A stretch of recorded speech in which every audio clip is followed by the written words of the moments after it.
Le sujet qu'on est en train de regarder, c'est que nous sommes, grâce au Christ, devenus des êtres ressuscités. Oui, on le sait qu'on est ressuscité, mais c'est grandiose quand tu médites avec les passages de la parole de Dieu, tout ce que Dieu nous enseigne, de où ce qu'on était, puis c'était obligatoire. Il fallait absolument qu'on soit ressuscité. Savez-vous qu'il y a un problème incurable dans l'homme, et ce problème le conduit au lac de feu éternel? C'est un problème grave que tout le monde a, mais il y a peu de monde qui savent qu'ils ont ce problème-là. C'est juste quand tu viens en connaissance de cause de ce problème-là, puis que tu y crois vraiment, que tu vas commencer à chercher un moyen de pouvoir t'en sortir. Sinon, tout le monde se laisse aller bien confiant dans la vie, puis personne ne sait, ils sont toutes des brebis errantes, puis ils ne savent pas où ils s'en vont. Bien, il y a un problème grave dans cette vie, une maladie incurable qui est dans l'homme. Puis ce problème-là les entraîne dans l'étang de feu éternel. C'est grave. Des milliards, des dizaines, je dirais peut-être une centaine de milliards de personnes qui ont vécu sur cette terre. Il y en a qui sont déjà morts, puis il y en a qui vont mourir sans avoir trouvé la solution. Ah, ils peuvent se faire des belles religions, peuvent se faire des rituels, peuvent se faire des belles cérémonies. Ça ne sert à rien aux yeux de Dieu. L'homme est atteint d'une maladie mortelle, c'est-à-dire la mort spirituelle, qui est déjà là dans chaque individu qui vit au monde sur cette planète, puis qui vit sur cette planète. Dans Éphésiens chapitre 2, le verset de 1 à 3, ça nous dit, ça parle à des chrétiens. Vous étiez morts. Il ne faut pas penser qu'on est venu au monde parce qu'on était déjà dans le Saint-Esprit. Non, c'est pas. Puis qu'on existait avant, là, puis que Dieu il nous a envoyés ici, mais qu'on était déjà des sauvés, puis qu'on arrive ici déjà sauvés, puis que là on pense que c'était déjà tout dû. Non, pas du tout, c'est pas de même ça marche. Tout le monde était mort parce qu'on est tous des descendants d'Adam et Ève. Ça nous dit, vous étiez morts par vos offenses, mais le mot « par », ça peut être dans vos offenses, dans vos péchés, dans lequel on marchait autrefois, selon le train de ce monde, parce que l'ensemble de l'humanité, dans Éphésiens 2, les versets 1 à 3, l'ensemble de l'humanité s'en va dans le même chemin. On est à mort, puis on marche autrefois selon le train de ce monde. C'est comme si l'image que ça donne, c'est que le monde en entier sont comme dans un train, puis ils s'en vont tous vers l'étang ardent de feu et de soufre. Ce train-là s'en va dans l'étang de feu. Puis tout le monde, nous étions de leur nombre dans le train de ce monde. Puis ça, c'est guidé, ce train-là, il est conduit par le prince de la puissance de l'air, c'est-à-dire le diable. La Bible a dit, le monde entier est sous la puissance du malin. Tout le monde sont contrôlés, sont gérés, sont menés par l'esprit de la rébellion. L'esprit qui agit maintenant dans les fils de la rébellion. Verset 3. Nous tous aussi, on n'a pas de mérite quand tu es chrétien aujourd'hui, nous tous aussi nous étions de leur nombre et nous vivions autrefois selon les convoitises de notre chair, accomplissant les volontés de notre chair et de nos par nature, des enfants de colère comme les autres. C'est pas des farces quand on dit des enfants de colère. Parce que autant que Dieu est amour, mais Dieu est aussi en colère. Puis il a déjà décrété qu'il y a un jour où ce que la colère de Dieu va s'abattre sur la planète. Puis là, on est en train de tout faire pour trouver le chemin de la grâce qui nous préserve de la colère à venir. Parce que Dieu est en colère, puis Dieu n'aime pas le péché. Puis il va juger le péché qui est dans le monde. Puis c'est le train de ce monde, c'est un train de péché, de marche dans les convoitises de leur chair ou dans leurs pensées. Chacun suit sa propre voie. Tout le monde s'en va à faire ce qu'ils veulent. Mais c'est ça qui les conduit à suivre, en fin de compte, le prince de ce monde, plutôt que de suivre Dieu. Voyez-vous? Puis la Bible, elle nous dit que nous, on n'a pas de mérite, on était des gens de même nature. C'est par nature, c'est naturel. Tu viens au monde comme ça, dans une nature de péché, une nature déchue, parce qu'Adam et Ève, on a reçu la même nature qu'Adam et Ève. On aurait été à la place d'Adam et Ève, on aurait fait la même affaire, on aurait désobéi, on n'est pas meilleur. On n'est pas meilleur. On était tous atteints de cette maladie mortelle qui est d'être mort spirituellement. Oui. Puis quand on parle, tu peux être debout, là, puis souriant, puis être en train de jaser avec les autres, tu penses pour être un bon vivant, puis quand Dieu le regarde, il dit c'est un mort, spirituellement parlant.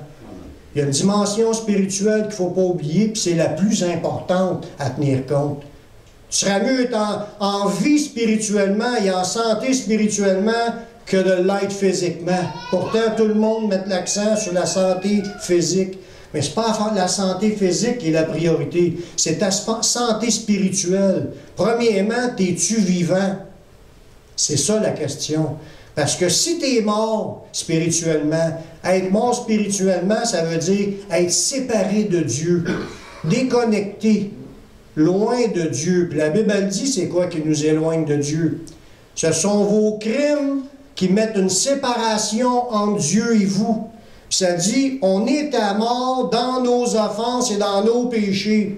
Puis tous ces péchés-là mettaient une séparation entre Dieu et nous. Nous étions tous des déconnectés de Dieu.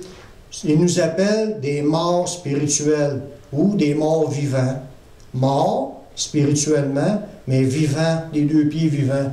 Ça, là, il faut réaliser cela, que ce qu'on a reçu comme grâce est extraordinaire, parce que de où ce qu'on vient, c'était impossible d'entrer dans le ciel, parce qu'on était, par notre nature, des ennemis de Dieu. Quand on marche dans la rébellion, puis dans la désobéissance, dans le péché, on est automatiquement ennemi de Dieu. Jacques, il va plus loin, il dit, si tu es ami du monde, tu deviens ennemi de Dieu. Fait que, ce qu'il faut savoir, c'est notre état qu'on était avant de connaître Jésus. Parce que quand tu connais Jésus, ta vie commence à changer. Elle prend tout un autre tournure.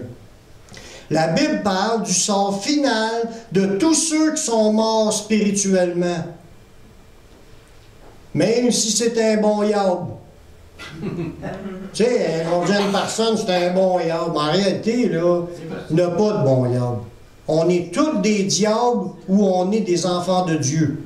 On est tous des enfants du diable ou des enfants de Dieu. Tu peux être un enfant du diable qui a de l'air d'être sociablement correct, qu'un gars qui ne vole pas. Mais si tu es un enfant du diable, tu es conduit par le train de ce monde et tu t'en vas tout dans la même direction. Les bons diables comme les mauvais diables. Voyez-vous l'idée? Regardez bien ce qu'il dit dans l'Apocalypse, chapitre 20, les versets 12 à 15. Les gens qui sont là sont appelés les morts. Les morts, c'est les gens séparés spirituellement. Dans une vision, Jean il a vu une vision du futur, d'une chose qui va arriver. C'est pas tout de suite, mais ça va arriver. Il y a encore des choses qui doivent se produire sur cette planète avant que ça arrive. Mais même que ça arrive, ça va arriver. Pourquoi qu'on sait que ça va arriver? Parce que c'est écrit. Parce que c'est écrit. Parce que quoi? C'est écrit. C'est écrit. C'est une prophétie du futur. Puis quand Dieu dit de quoi, c'est pas un menteur. Non. Faut pas penser comme j'entendais des gens, moi, quand je leur parlais de Jésus, puis ils disaient « Oh, moi, quand je vais mourir, je m'en vais dans le cimetière, ça finit là. » Je regrette, c'est pas toi qui décide. C'est Dieu qui a décidé où est-ce qu'on s'en va après, puis tu peux pas rien faire après. C'est juste avant que tu peux faire quelque chose, changer de chemin. Ah, parce que quand tu meurs dans tes péchés, tu t'en vas avec le groupe qui s'appelle les morts. Puis ça dit « Je vis les morts ». Les grands et les petits qui se tenaient devant le trône. Voyez-vous? Dans ce passage-là, c'est clair qu'il y a le trône de Dieu qui est là. Jésus est assis dessus. Et tout le monde va passer devant. Qu'ils le veulent, qu'ils ne le veuillent pas, qu'ils croyaient pas. Ça n'a même pas rapport à leur foi. Il n'y a même pas besoin d'y croire, puis ils vont se rendre à cet endroit-là. Parce que c'est Dieu qui décide où est-ce qu'ils vont les vivants, puis où est-ce qu'ils vont les morts. Voyez-vous? Il dit, je vis les morts, les grands et petits, qui se tenaient devant le trône. Puis là, il y a des livres qui sont ouverts. Et un autre livre fut ouvert, celui qui est le livre de vie. La mer en dit les morts qui est en elle, la mort et séjour des morts en dire les morts qui est en eux. Chacun fut jugé selon ses œuvres. Et la mort et séjour des morts fut jeté dans l'étang de feu. C'est la seconde mort, l'étang de feu. Quiconque ne fut pas trouvé écrit dans le livre de vie fut jeté dans l'étang de feu. Dans ce passage-là, ça nous parle tout le monde. Les morts vont ressusciter, se présenter devant Dieu. Ils vont avoir à rendre compte de tout ce qu'ils ont fait. Puis tu ne peux pas cacher rien à Dieu. La Bible elle nous dit il y a des livres qui sont ouverts. Il y a le livre de vie. Fait que dans les livres, il y a le livre de la parole de Dieu qui est là, par lequel on va être jugé. Il y a le livre de vie pour savoir, t'as-tu accepté Jésus, t'es-tu sauvé? Ton nom va être inscrit là. Si t'es sauvé, t'es pas dans la liste de ceux qui attendent. On parle des morts. Dans le livre de vie, c'est les vivants qui sont écrits là. Les morts, eux autres, sont en attente de passer un par un. Puis dans d'autres livres, ça va être... Chacun va être juste selon leurs œuvres, d'après ce qui est écrit dans ces livres. Ça veut dire, dans ces livres, il y a sûrement un disque dur assez gros pour contenir tout ce que tu as pensé, tout ce que tu as dit, tout ce que tu as fait de ton vivant sur cette terre. Tout est enregistré, tout est écrit dans ce livre-là, tu ne peux pas rien dire. Ah ben là, je suis pas vrai. Non, c'est les vraies affaires qui vont être montrées, puis les gens vont être jugés selon leurs œuvres. Jésus en parle aussi même, il dit, il nous avertit à nous, tout ce que vous aurez dit dans votre chambre va être prêché sur les toits. On ne peut pas il n'y a rien de caché qui ne soit mis à découvert. Tout va être mis à nu devant Dieu. Tout le monde va voir tous nos défauts, nos qualités. Ouch. Amen. C'est ouch, ouais. Amen. Aïe, aïe, ça marche autant qu'ouch. C'est grave, c'est sérieux ce que je vous dis là.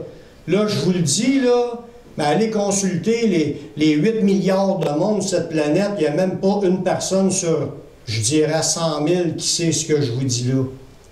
Puis ils s'attendent tous de rentrer dans le nirvana, dans le paradis, dans le ciel, à quelque part, là, où ça finit là. Mais c'est aucune de ces réponses s'ils sont morts spirituellement devant Dieu.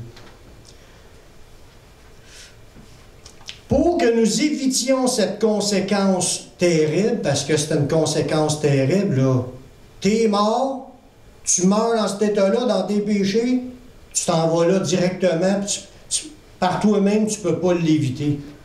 Mais pour que nous évitions cette conséquence, le Seigneur nous a préparé une seule porte de sortie.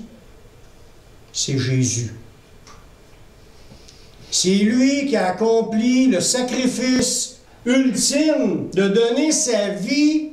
Dieu lui-même a donné sa vie pour donner une chance à ceux qui sont morts, qui ne méritent rien. Il a décidé d'aller souffrir tout ce qu'on aura dû souffrir pour nos péchés. On voit la scène quand Jésus se fait crucifier. Dans les films qu'on voit aujourd'hui, ça a l'air terrible. Mais la souffrance de son âme, je suis sûr qu'elle est 1 milliard de fois plus terrible que ça. Quand Jésus a crié là, à son Père, puis il se sentait abandonné dans cette épreuve-là, parce que Dieu, il fallait qu'il fasse vivre aussi d'être séparé pendant un moment. À cause de nous aussi, c'est ça qu'on avait comme conséquence de nos péchés, d'être séparés de Dieu. Jésus aussi l'a vécu.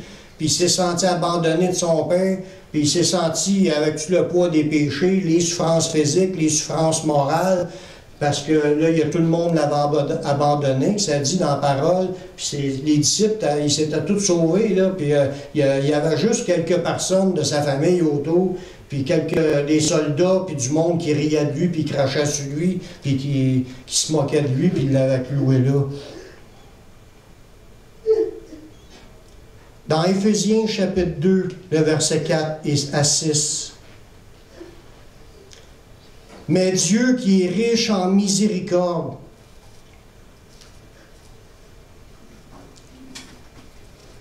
merci Seigneur pour ta miséricorde, ta compassion pour les humains qui ne méritent rien.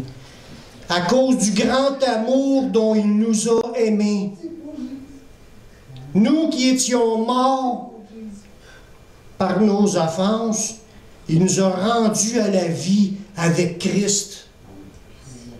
C'est par grâce que vous êtes sauvés. Il nous a ressuscités ensemble. Il nous a fait asseoir ensemble dans les lieux célestes en Jésus-Christ. C'est fort.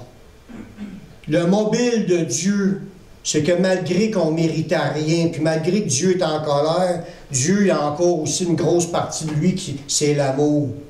C'est à cause qu'il nous aimait qu'il a décidé d'envoyer son Fils. Puis Jésus, c'est parce qu'il nous aimait qu'il est venu donner sa vie de lui-même pour nous. Puis nous qui étions morts dans nos offenses, bien, il nous a rendus à la vie. Il nous a ressuscités. C'est fort. On était tous des déconnectés de Dieu, puis Dieu il nous a redonné une communion avec lui qu'on ne méritait pas. Mais il a fallu qu'il fasse quelque chose pour que la communion soit possible. Pour nous ressusciter, là, pour nous ramener à la vie, il a dû premièrement nous faire grâce pour tous nos péchés. Dans Colossiens 2,13, ça dit « Vous qui étiez morts par vos offenses et par l'incirconcision de votre chair, il vous a rendus à la vie avec lui, en nous faisant grâce pour toutes nos offenses. » Je suis sûr qu'on ne sait même pas combien ce qu'on a fait d'offenses à Dieu, combien de péchés qu'on a fait. On a quelques-uns, mais on ne les sait pas toutes.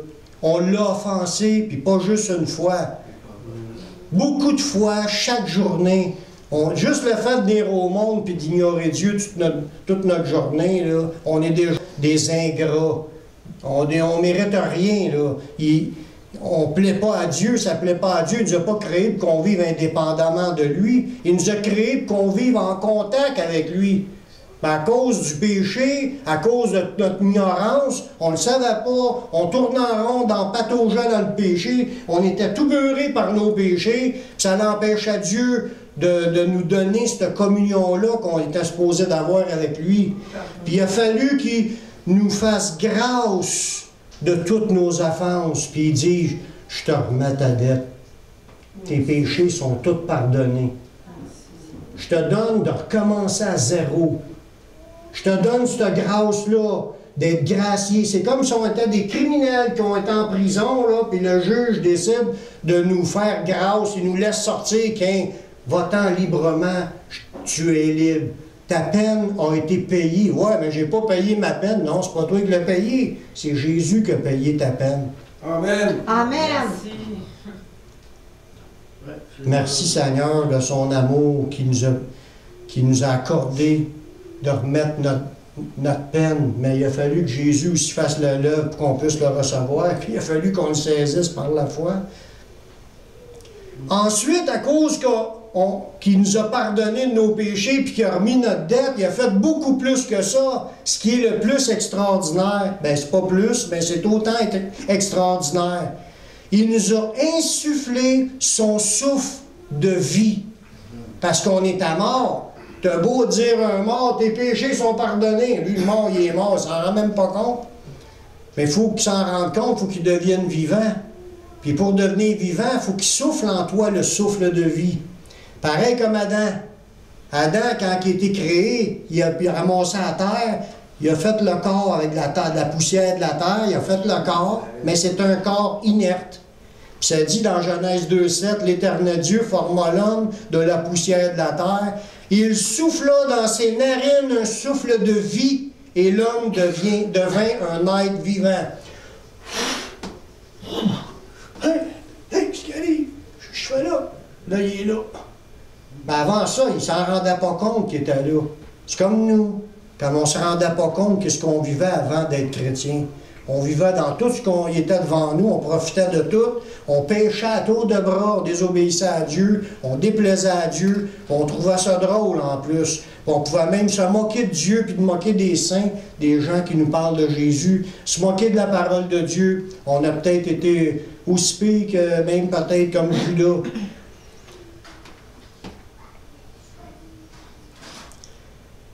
Mais la même chose que Dieu a soufflé dans Adam, puis il a donné d'être un âme vivante, de même ceux qui sont pardonnés, parce que là, il fallait qu'ils remettent ta dette pour qu'ils puissent faire l'œuvre. Il t'a pardonné parce que tu as accepté Jésus, tu l'as reconnu comme ton sauveur, tu t'es repenti, mais là, il te pardonne. Il efface ta dette, après ça, il souffle dans tes narines.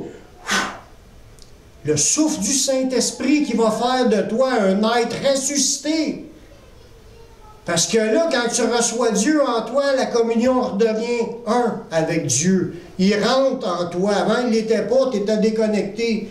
Mais le fait qu'il t'a pardonné, puis là, il souffle en toi le souffle de vie, tu nais de nouveau, tu deviens une nouvelle créature, puis maintenant, tu es en contact avec Dieu. Merci. Dans Jean 3, 6 à 8, ça nous dit, ce qui est né de la chair est chair, ce qui est né de l'esprit est esprit. Ne t'étonne pas que je t'ai dit, il faut que vous naissiez de nouveau.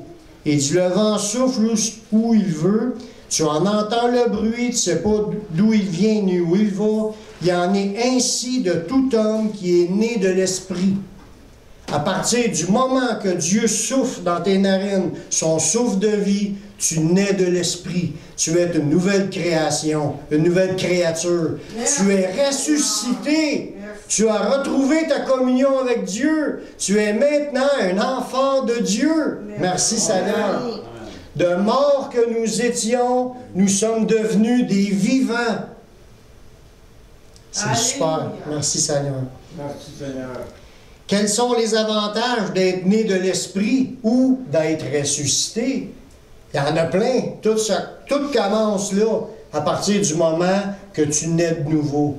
Puis ça, c'est automatique. Hein? Le Seigneur le dit, quiconque invoque le nom du Seigneur sera sauvé. Il n'a pas dit peut-être. À partir de ce moment-là que tu l'as invoqué, il te pardonne, puis il te souffle en toi le souffle de vie, tu nais de nouveau. Tu es un enfant de Dieu, ta nouvelle vie commence. Il faut que tout le monde passe par là. Il faut que tout le monde passe par là parce que tout le monde sont morts, puis tout le monde a besoin. Il faut que vous naissiez de nouveau si tu veux rentrer dans le royaume. Amen. C'est ça que Jésus a dit. Merci. Le fait de recevoir ce pardon nous a permis d'être amenés à Dieu. Dans 1 Pierre 3, 18, ça nous dit « Christ aussi a souffert une fois pour les péchés, lui juste pour des injustes, afin de nous amener à Dieu. » Voyez-vous? Afin de nous amener à Dieu. On était éloigné de Dieu, on était séparés de Dieu, mais Christ a accompli sa mission, il a accepté de souffrir pour les péchés, il a payé la dette des péchés. Maintenant, tout le monde qui le veut, qui veut être débarrassé de leurs péchés, débarrassé de la dette de leurs péchés, débarrassé de ce qui les empêche d'être en communion avec Dieu, tu as juste à aller à Jésus. Demande à Jésus de te pardonner puis de te purifier par son sang, puis il va le faire. Quiconque invoquera le nom du Seigneur sera sauvé. Puis Jésus a dit aussi, je ne mettrai pas dehors celui qui vient à moi. Tu vas à Jésus, tu vas l'être sauvé. Dieu va te sauver. Il va pardonner tes péchés, puis il va souffler en toi le souffle de vie. Tu vas devenir un être ressuscité. Amen. Amen. Merci Seigneur. Cela nous permet de profiter de la communion avec Dieu, présentement et éternellement.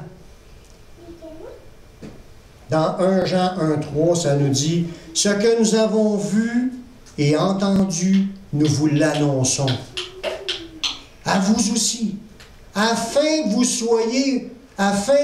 que vous aussi, vous soyez en communion avec nous. Or, notre communion est avec le Père et avec son Fils Jésus-Christ.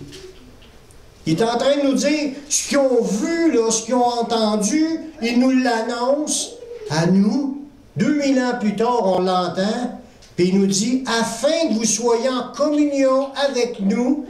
Puis ce gars-là qui parlait, c'est l'apôtre Jean, sa communion à lui, il est en communion avec le Père et le Fils.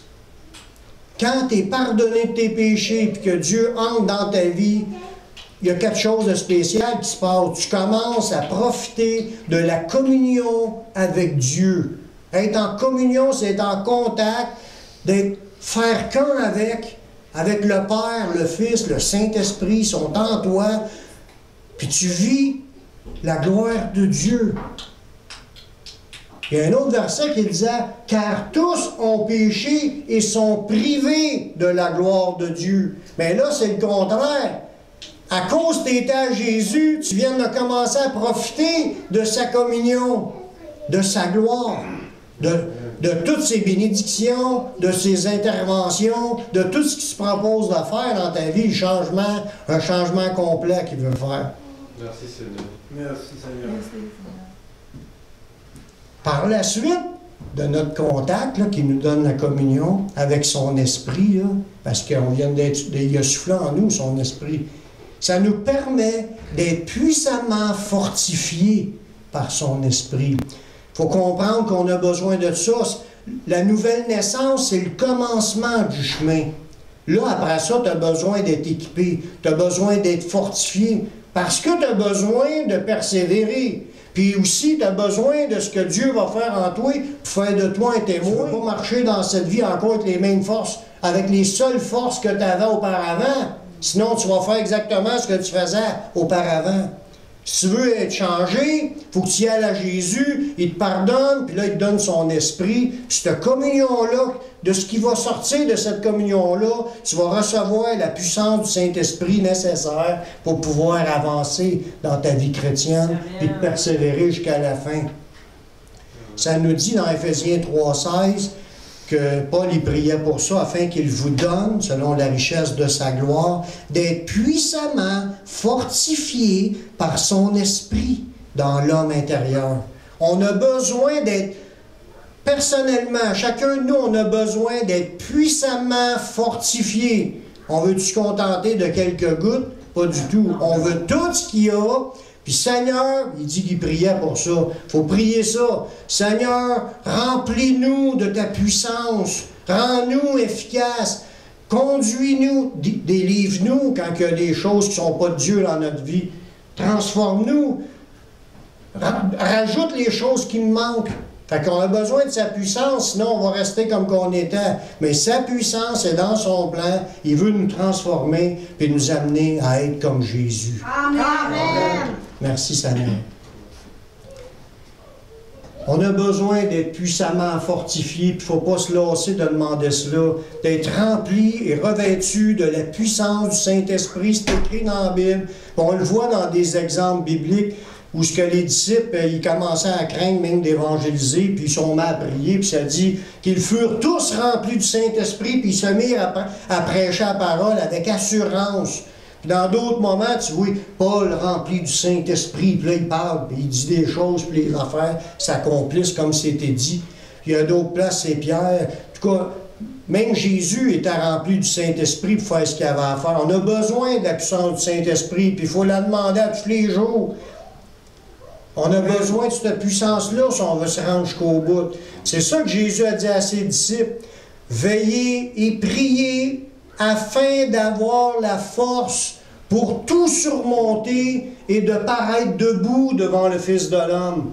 Nous devons être veiller puis prier, avoir les yeux ouverts, là, spirituellement parlant, puis pas se laisser embarquer dans rien qui n'est pas de Dieu, puis de persévérer dans la prière pour avoir de la force.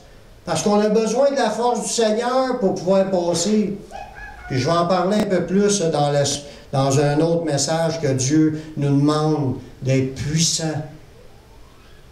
Amen. Amen. Amen.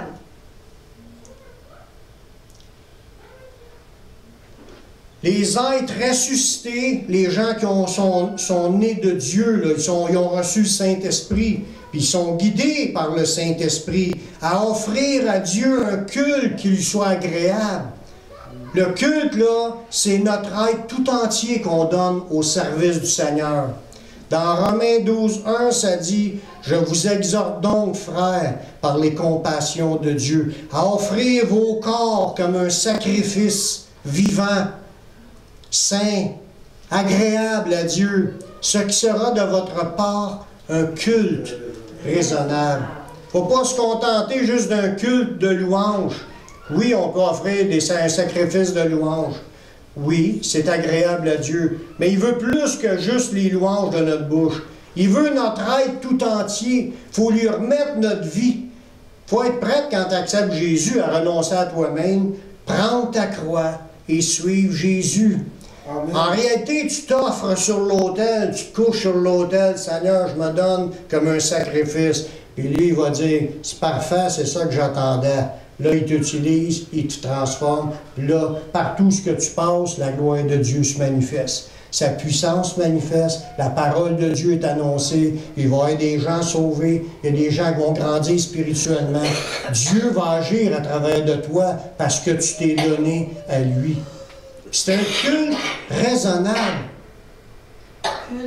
Amen. Balance ça, là. Ça a coûté la vie à Jésus pour que tu puisses y aller. Toi ici, il faut que tu donnes la sienne. C'est juste raisonnable. C'est kiff-kiff. Je suis prête. Amen. Amen. Il y en a-tu d'autres qui sont prêts? Oui. Amen. Gloire à Dieu. Et à la fin de notre vie, le fait d'être ressuscité spirituellement par le Saint-Esprit, le même Saint-Esprit rendra la vie à votre corps mortel. Ça, c'est dit dans Romains 8:11, ça nous dit, si l'Esprit de celui qui a ressuscité Jésus d'entre les morts, il habite en vous. Le Saint-Esprit qui habite en Jésus, il a ressuscité Jésus. Fait que si le Saint-Esprit qui habite en Jésus, il habite en moi, mais il dit, celui qui a ressuscité Christ d'entre les morts rendra aussi la vie à vos corps mortels par son esprit qui habite en vous. Voyez-vous que c'est important d'être ressuscité?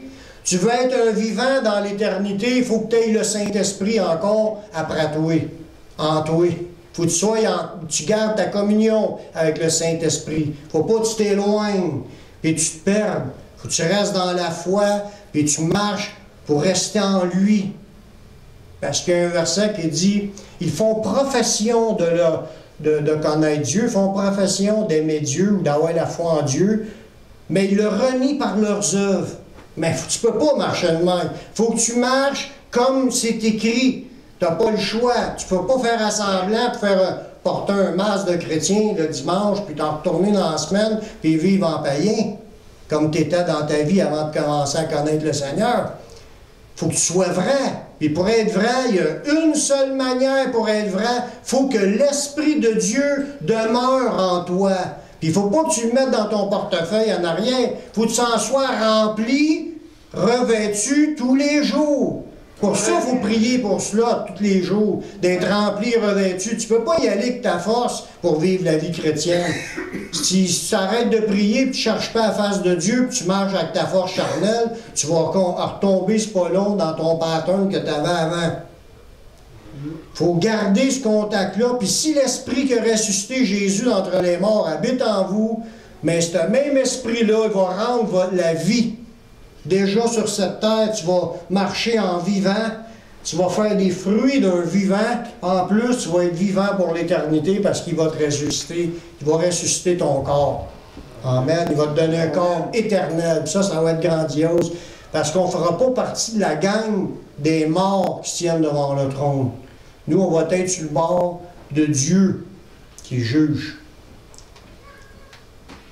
Ça sera une autre étude un peu plus tard si Dieu le veut. Je suis sûr qu'il veut. Mais... Quelle est notre responsabilité en tant qu'être, un être? On est des êtres ressuscités. On a une responsabilité, là, puis il y a des encouragements que la Bible nous dit. Mais la Bible, elle nous dit, si nous sommes des ressuscités, recherchons les choses d'en haut. Amen. Dans Colossiens 3, 1, 2, ça dit, « Si donc vous êtes ressuscités avec Christ, ben, cherchez les choses d'en haut, où Christ est assis à la droite de Dieu. Affectionnez-vous aux choses d'en haut, et non à celles que sur la terre. » Savez-vous, le sens du mot affection, là, c'est d'être attaché. Avoir un attachement, une affection, là, c'est pas une infection, c'est une affection. Une affection, tu as des effets d'amour, tu es attaché, tu es intéressé, tu es à la poursuite, tu veux garder. Tu veux. Puis là, si ça dit, affectionnez-vous aux choses d'en haut. Ça veut dire ton intérêt principal, le premier intérêt que tu dois avoir dans ton cœur, c'est pas les choses d'ici-bas, c'est d'être attaché aux choses d'en haut. Amen. Christ est assis là, tu dis que tu es ressuscité avec Christ, puis Christ est assis là. Si tu es ressuscité, mais avec Christ, donc ton intérêt doit être sur le Christ qui est en haut. Il s'intéresse aussi à ce que lui pense, puis sa manière de voir les choses, puis de faire aussi son plan, ce qui s'attend de nous. Amen. Amen. Si il dit, bon, vous le relez, si vous êtes ressuscité avec Christ, cherchez les choses d'en haut, où Christ est assis à la droite de Dieu. Christ est là. Si tu as un intérêt chez Jésus, continue à regarder en haut. Là. Affectionnez-vous aux choses d'en haut et non à celles que sur la terre. Puis ça, il y a un autre verset qui dit que ceux qui s'affectionnent aux choses de la terre, ceux qui recherchent, s'ils vivent selon la chair, ils ont de l'affection pour les choses de la terre, ils vont mourir. Puis si par l'esprit, vous faites mourir les actions du corps, vous vivrez. Car c'est tous ceux qui sont conduits par le Saint-Esprit qui sont fils de Dieu. C'est pas juste celui qui l'a reçu et continue à marcher selon la chair. Parce que ceux qui marchent que selon la chair pratiquent toutes sortes de péchés, puis ils se sentent bien là-dedans, puis ça ne les dérange pas. Ils ont accepté Jésus, mais leur vie, c'est dans la chair. Les plaisirs de ce monde, les convoitises, les désirs, les mauvais désirs, la cupidité, le péché, de toutes les formes. Il se pataugent là-dedans, puis il se sent à l'aise, mais il ne rentrera pas. Si tu veux rentrer, il faut suivre Jésus dans son chemin à lui, t'attacher à lui, puis t'attacher à lui, tu vas t'affectionner aux choses d'en haut, et non à celles que sur la terre. Oui, tu peux aller manger au McDonald's, de temps en temps, c'est pas un péché, mais c'est pas ton tout, c'est pas ton seul but sur la terre. Dieu permet qu'on profite des petites affaires sur cette terre, mais pas que cela, voyez-vous. Il faut penser à l'œuvre de Dieu, il faut vivre en fonction de l'œuvre de Dieu. Si je me suis offert en sacrifice, je me suis donné à lui dans le but. Sers-toi de moi, Seigneur, guide-moi dans ton plan. Je sais qu'il y a de l'ouvrage.